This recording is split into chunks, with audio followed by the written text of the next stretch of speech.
नमस्कार साथियों, मैं अमित कुमार मौर्य और नर्सिंग एकेडमी के शानदार यूट्यूब चैनल पे आप सभी का बहुत बहुत स्वागत अभिनंदन करता हूं।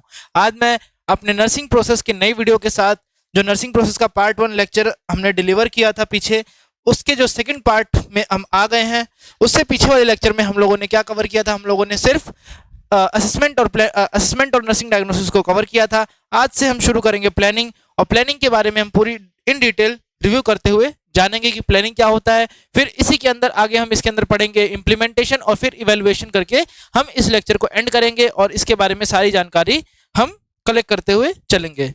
आशा करता हूं ये वीडियो से पहले आपने वो वाली वीडियो जरूर देखी होगी जो इसका पार्ट 1 है, जिसका आई बटन में आपको लिंक भी मिल जाएगा। वो पार्ट 1 वीडियो जो है वो बहुत ही इंपॉर्टेंट लेक्चर है, जिससे आप जो नर्सिंग प्रोसेस है उसको अच्छे से सीख पाएंगे, अच्छे से समझ पाएंगे और उसकी पूरी जानकारी आप एकत्रित कर पाएंगे। ठीक है,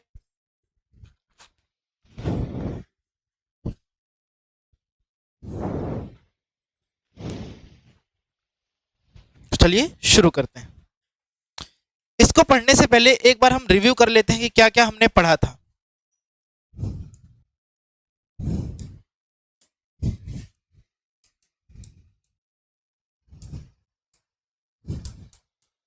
सबसे पहले हमने क्या देखा था? हमने देखा था असेसमेंट। और असेसमेंट कितने टाइप के थे?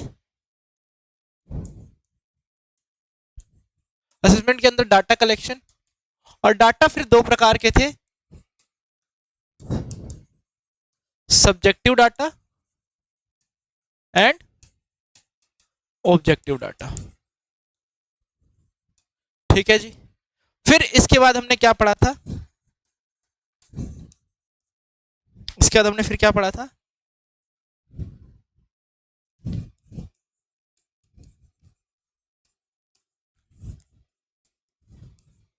इसको हम क्या बोलते हैं? नर्सिंग डायग्नोसिस बोलते हैं। इसको हमने अच्छे से पढ़ा था। इसके अंदर हमने सारे नंदा डायग्नोसिस की पूरी लिस्ट आपके साथ शेयर की थी। पूरी लिस्ट हमने नंदा डायग्नोसिस के अकॉर्डिंग पढ़ी थी। पूरी लिस्ट कवर करके हमने नंदा डायग्नोसिस के अकॉर्डिंग पढ़ी थी। ठीक है, आप सभी को ये सारी चीजें याद आ रही होंगी, सारी चीजें पढ़ी पढ़ी लग रही होंगी। फिर एट लास्ट हमने लेक्चर खत्म करते समय एक चीज और बहुत इंपॉर्टेंट पढ़ी थी,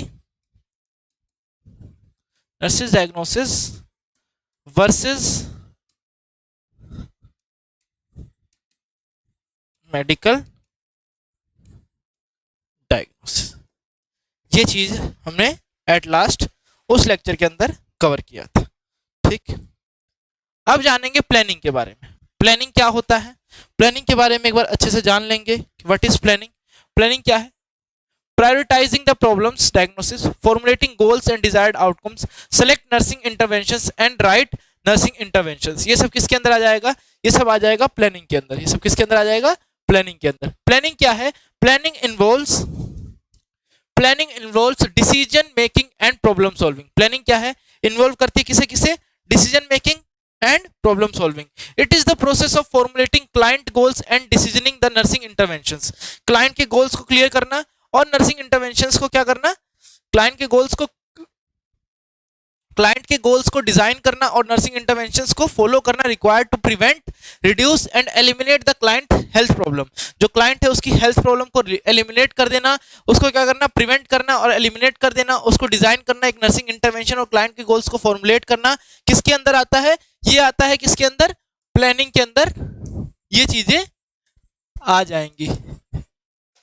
ठीक है जी, क्लियर? ठीक है। Next, types of planning. कितने प्रकार की प्लानिंग होती है? 3 प्रकार की प्लानिंग होती है। कौन कौन सी? Initial planning, ongoing planning and discharge planning. कौन कौन सी? Initial planning, ongoing planning and discharge planning. अब एक एक करके इनको भी समझ लेते हैं। इनिशियल प्लानिंग में क्या होता है? Planning which is done after the initial assessment. जब हमने इनिशियल असेसमेंट कर लिया है उसके बाद जो भी प्लानिंग करते हैं उसे हम क्या बोलते हैं? इनिशियल प्लानिंग बोलेंगे। उसके बाद फिर क्या है? Ongoing planning. It is the continuous planning. Ongoing क्या है? कंटिन्यूअस। जब तक उसका इलाज चल रहा है, जब तक हम प्लानिंग करे जा रहे हैं, चीजों के लिए नए नए आउटकम्स लेके आ रहे हैं, तो उसे हम क्या बोलेंगे? ऑनगोइंग प्लानिंग बोलेंगे। नेक्स्ट क्या है?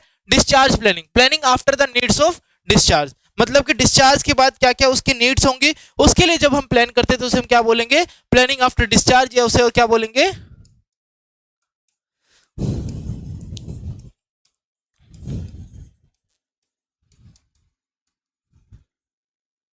डिस्चार्ज प्लानिंग बोलेंगे। ठीक है जी, क्लियर? ठीक, नेक्स्ट।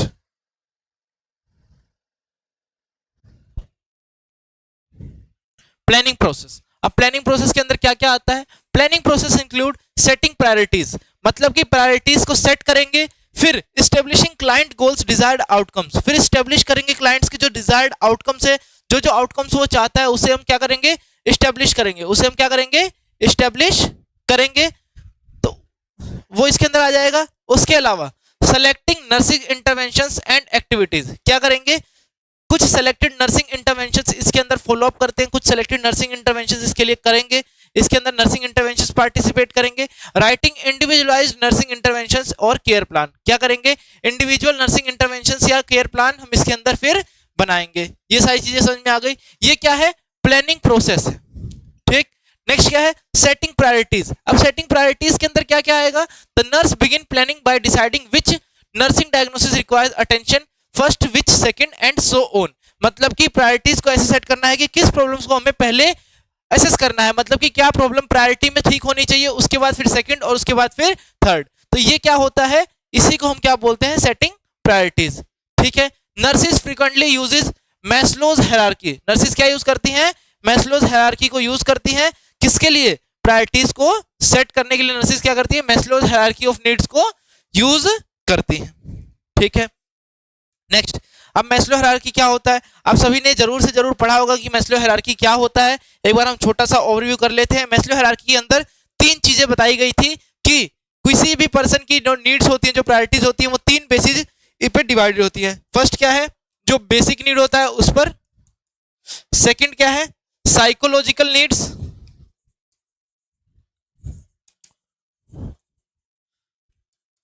थर्ड क्या है? Self fulfilment need. अब ये फर्दर क्लासिफाइड होते हैं साइकोलॉजिकल एस्टीम या बिलोंगिंगनेस के ऊपर, और जो बेसिक होता है सिक्योरिटी एंड फिजियोलॉजिकल नीड्स के ऊपर। ये क्या है? ये है मैस्लो का हायरार्की कि सबसे पहले पर्सन को क्या कंप्लीट करना होता है? अपने बेसिक फिजियोलॉजिकल नीड्स को कंप्लीट करना होता है, जिसके अंदर फूड, वाटर, वार्मथ, शेल्टर, कपड़ा, रोटी कपड़ा, मकान, ये सब आ जाएगा इसके अंदर।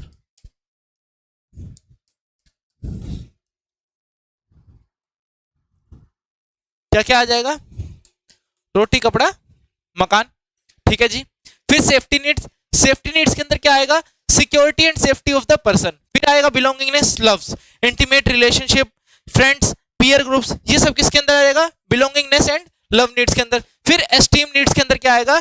प्रेस्टीज, फीलिंग ऑफ द अनकम्प्लिशमेंट, मतलब कि एस्टीम नीड्स के अंदर उसे रिस्पेक्ट, इन सभी चीजों की जरूरत पड़ने लगेगी। वो सारी चीजें क्या हो जाएंगी? उसकी एस्टीम नीड्स के अंदर आ जाएंगी। ठीक है जी।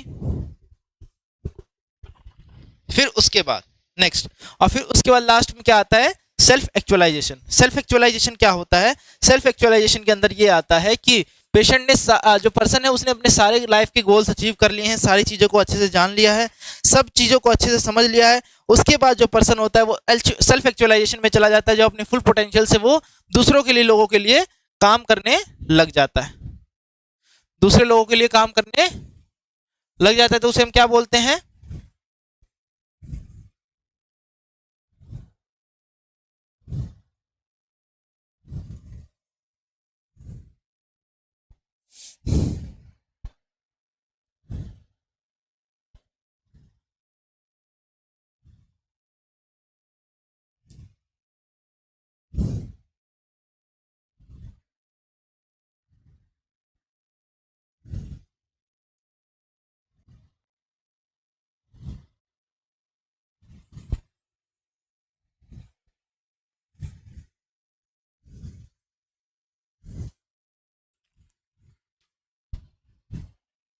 अब मैस्लो हायरार्की आप सभी को समझ में आ गया होगा कि मैस्लो हायरार्की क्या होता है।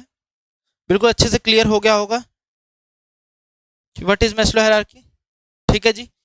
तो एक बार आप मैस्लो हायरार्की का एक बार स्क्रीनशॉट करके रख लीजिए कि मैस्लो हायरार्की क्या होता है। वैसे आपने डायग्राम्स देखा होगा, सब इससे परिचित होंगे, सारे लोग इसे जानते होंगे अच्छे से, लेकिन फिर भी एक बार इसको स्क्रीनशॉट करके रख लीजिए। अब establishing goals, client desired outcomes, ये सब किसके अंदर आएगा?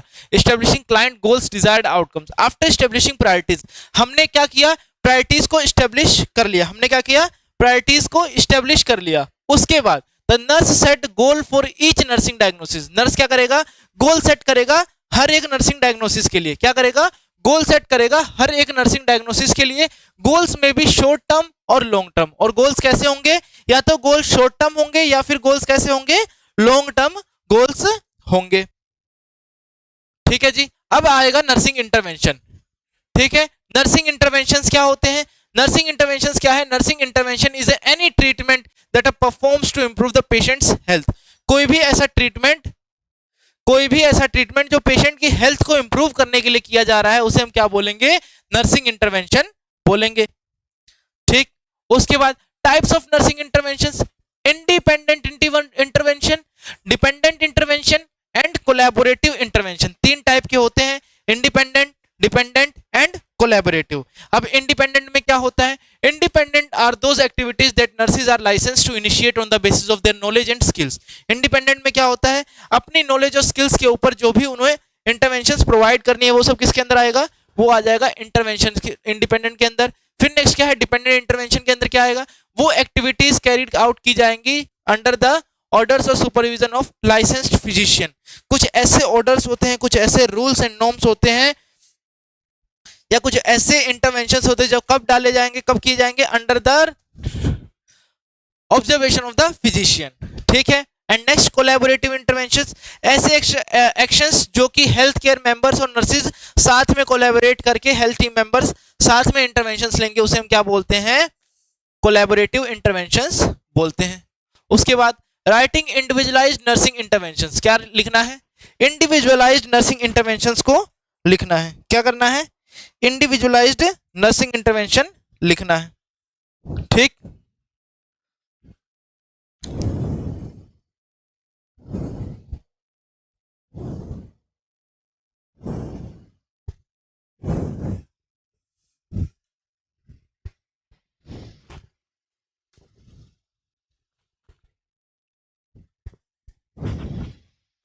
After choosing the appropriate nursing intervention the nurse write them in a care plan. Choose करने के बाद नर्स क्या करेगी, राइट करेगी, नर्सिंग प्लान को लिखेगी। Nursing care plan is an written और computerized information about the client care. Nursing care plan क्या है, एक रिटन कंप्यूटराइज्ड इंफॉर्मेशन है क्लाइंट की केयर के लिए। क्या है, एक रिटन कंप्यूटराइज्ड इंफॉर्मेशन है किसके लिए, क्लाइंट की केयर के लिए। ठीक है।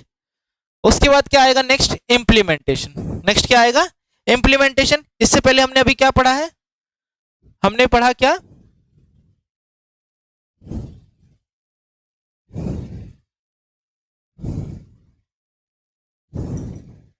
इसके अंदर हमने क्या कंप्लीट किया, प्लानिंग को कंप्लीट कर लिया है। और उसके बाद इसके अंदर क्या आया, इसके अंदर इसके बाद आया, हमने प्लानिंग देखा, एक बार डिस्कस कर लेते हैं कि कैसे क्या लेक्चर शुरू हुआ। प्लानिंग देखा हमने, प्लानिंग के अंदर क्या क्या हमने इससे पहले पढ़ा है, असेसमेंट, डायग्नोसिस और nursing diagnosis versus medical diagnosis. फिर प्लानिंग के बारे में जाना कि प्लानिंग क्या होती है। नेक्स्टली हमने देखा कि प्लानिंग क्या है, डेफिनेशन क्या है, डिसीजन मेकिंग, प्रॉब्लम सॉल्विंग। फिर नेक्स्ट क्या आया, types of planning. Types of planning के अंदर आ गया initial planning, ongoing planning and discharge planning. Next initial planning के अंदर आया कि प्लानिंग जो कि क्या है, which is done after the initial assessment. कब होती है इनिशियल प्लानिंग, इनिशियल असेसमेंट के बाद इनिशियल प्लानिंग होती है। फिर आएगा ऑनगोइंग प्लानिंग। ऑनगोइंग प्लानिंग क्या है, कंटिन्यूअस प्रोसेस है प्लानिंग करने का। और फिर क्या है next, discharge planning. Discharge planning क्या है, planning for needs after the discharge. After discharge, discharge के बाद जो भी प्लानिंग की नीड्स हैं उसे कंप्लीट करना है, उसे हम क्या बोलेंगे, डिस्चार्ज प्लानिंग बोलेंगे। नेक्स्ट क्या है, प्लानिंग प्रोसेस। प्लानिंग प्रोसेस क्या है, सेटिंग प्रायोरिटीज, प्रायोरिटीज को सेट करना, स्टेब्लिश करना क्लाइंट्स के गोल्स को और उनके डिजायर्ड आउटकम्स को निकाल के लाना, selecting nursing intervention activities, nursing interventions को सिलेक्ट करना और उनकी एक्टिविटीज को निकाल के लाना, और इंडिविजुअलाइज्ड नर्सिंग इंटरवेंशंस और केयर प्लान्स को मेक करना, परफॉर्म करना। ये सब किसके अंदर आता है, ये सब प्लानिंग प्रोसेस के अंदर आता है। फिर उसके बाद क्या है, सेटिंग प्रायोरिटीज। उसके बाद क्या पढ़ा हमने, प्रायोरिटीज को सेट कैसे करना है। सेटिंग प्रायोरिटीज के अंदर क्या आ जाएगा, nurse begin planning by deciding the nursing diagnosis after requires attention which first, second और सो ऑन। प्रायोरिटीज को सेट करना है। फिर मैस्लो हायरार्की देखा कि मैस्लो हायरार्की के अकॉर्डिंग कैसे हम सेट करते हैं प्रायोरिटीज को। नेक्स्टली हमने देखा कि क्लाइंट के गोल्स को कैसे स्टेब्लिश करना है, फिर नर्सिंग इंटरवेंशन देखा, फिर टाइप्स ऑफ इंटरवेंशन देखा, कितने टाइप के होते हैं, 3 टाइप के इंटरवेंशन होते हैं, कौन कौन से जी, independent intervention, dependent intervention and collaborative intervention होते हैं। इतना पढ़ा। उसके बाद नेक्स्ट क्या आ गया, इंप्लीमेंटेशन। अब इंप्लीमेंटेशन के बारे में जान लेते हैं कि इंप्लीमेंटेशन क्या होता है। Implementation consist of doing and documenting the activities, मतलब कि कोई भी एक्टिविटी हमने की और उसे डॉक्यूमेंट कर दिया, उसे हम क्या बोलेंगे, इंप्लीमेंटेशन। इंप्लीमेंटेशन का सादा मतलब, सीधा मतलब ये हुआ, सीधा सटीक मतलब ये हुआ कि हमने कोई प्लान किया, कोई प्रायोरिटीज से अकॉर्डिंग हमने प्लान को सेट किया और उसे जब हम क्या कर देंगे, उसे हम जब पेशेंट के ऊपर अप्लाई कर देंगे तो उसे हम क्या बोलेंगे, इंटरवेंशन बोलेंगे, इंप्लीमेंटेशन बोलेंगे। The process of implementation include implementing the nursing interventions, क्या इंप्लीमेंट करना है, नर्सिंग इंटरवेंशन को इंप्लीमेंट करना है एंड डॉक्यूमेंट करना है नर्सिंग एक्टिविटीज को, जो भी एक्टिविटीज वहां की गई हैं उसको क्या कर देना है, डॉक्यूमेंट कर देना है। ठीक, नेक्स्ट क्या है, इवैल्यूएशन। अब नेक्स्ट क्या आया, इवैल्यूएशन। इंप्लीमेंटेशन सभी को समझ में आ गया। इंप्लीमेंटेशन बहुत इजी, क्या करना है, जो भी हमने प्लान किया है उसको क्या कर देना है, इंप्लीमेंट कर देना है और जैसे जैसे हमने प्रायोरिटी वाइज हमने प्लान बनाया था उसी प्रायोरिटी वाइज हमें क्या कर देना है, इंप्लीमेंटेशन करना है। ठीक, नेक्स्ट इवैल्यूएशन। इवैल्यूएशन क्या है, evaluation is the planned ongoing purposeful activity in which the nurse determines. Evaluation क्या है, evaluation is the planned ongoing purposeful activity, क्या है, प्लान्ड ऑनगोइंग पर्पसफुल एक्टिविटी है जिसके अंदर नर्स डिटरमाइन करेगी क्या, क्लाइंट की प्रोग्रेस को डिटरमाइन करेगी towards the achievement of goals and outcomes, goals और आउटकम्स को अचीव करने के लिए, और be effectiveness of the nursing care plan, और क्या करेगी, इफेक्टिवनेस प्रोवाइड करेगी नर्सिंग केयर प्लान में कि कैसे प्लान को इफेक्टिव करना है, क्या चीजें उसके अंदर लानी है, क्या चीजें उसके अंदर नहीं लानी है, क्या चीजें उसके अंदर चेंज करने लायक है, क्या चीजें उसके अंदर चेंज करने लायक नहीं है। ये सारी चीजें किसके अंदर आएंगी, ये सारी चीजें भी इसी के अंदर आ जाती हैं। ठीक है, clear. Next, the evaluation include comparing the data with the desired outcomes. Evaluation क्या, इवैल्यूएशन के अंदर और क्या होगा, जो हमने डिजायर्ड आउटकम मिला है क्या वो सही है, जो क्या हम रिक्वायर्ड डिजायर्ड आउटकम्स था वही हमें आउटकम मिला है वो, और कंटिन्यूइंग मॉडिफाइंग और terminating the nursing care plan. अगर नहीं मिला है तो कंटिन्यू करना है, नहीं मिला है तो मॉडिफाई करना है, अगर मिल गया है तो टर्मिनेट कर देना है नर्सिंग केयर प्लान को। ठीक है जी, क्लियर। ये हमारा इवैल्यूएशन, इंप्लीमेंटेशन और प्लानिंग वाला लेक्चर कंप्लीट हुआ। ठीक, क्या क्या पढ़ा, सब कुछ जान लिया, सब कुछ समझ लिया कि इंप्लीमेंटेशन क्या होता है, प्लानिंग क्या है, इवैल्यूएशन क्या है, तीनों को इसके अंदर हमने जान लिया है। ठीक है, समझ में आ गया आप सभी को, बिल्कुल क्लियर। ठीक, अभी भी कोई डाउट रह जाता है तो मैं कमेंट सेक्शन में आप सभी के साथ अवेलेबल रहूंगा। मिलते हैं नई ऐसी एक धमाकेदार वीडियो के साथ, तब तक के लिए नमस्कार।